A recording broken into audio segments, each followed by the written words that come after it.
Hi, my name is Warren Thomas, and Adrena Thomas is my mother.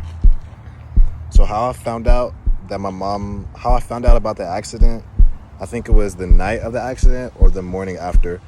I just remember that night I had texted her or called her and asked if she could bring me some McDonald's.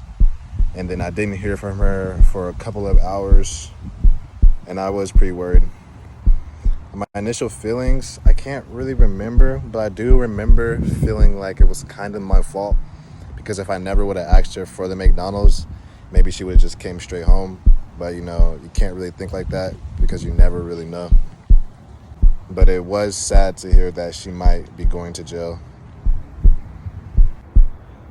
So the morning day that she got sentenced, I just remember a couple of my family members went with her to the sentencing, and a couple of my family members stayed back with me and my sisters. And I remember my family members that went with her came back, but my mom didn't come back. And they told us that she was going to be going to jail for 6 months. And my heart just dropped to my stomach, and I broke down and started crying. But it helped that my family members were there to help comfort me and hug me and all that. And so after that, me and my sister packed up our things, and my family took us to Oakland because my dad, he was also incarcerated at the time too.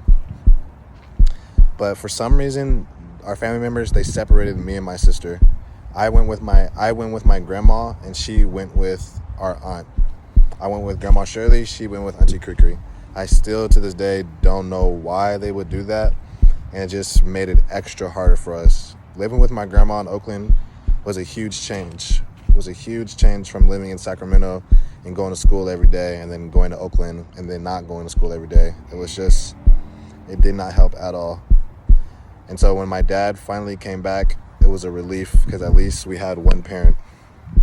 And so we went back to Sacramento, and I just remember that was also a big change. Living at home without my mom, you really noticed how much she does for the house.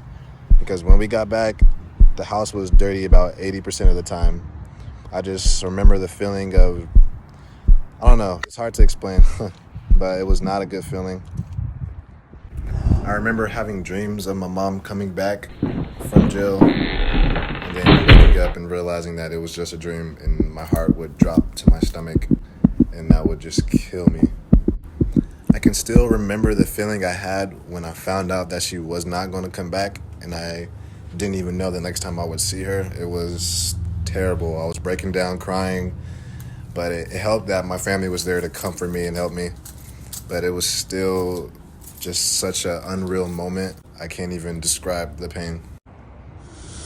I want to say rest in peace to John Harris, and I give my condolences to your family, and I apologize for what happened to him, because if that was my father that died that night, I would not be the man I am today. I don't know where I would be today, honestly.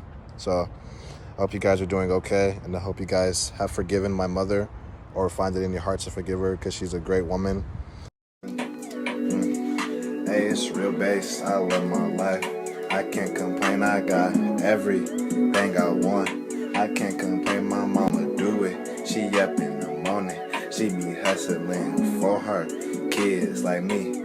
Every day we is her world. She is my world. I do anything for that little girl. I put that on my soul. I put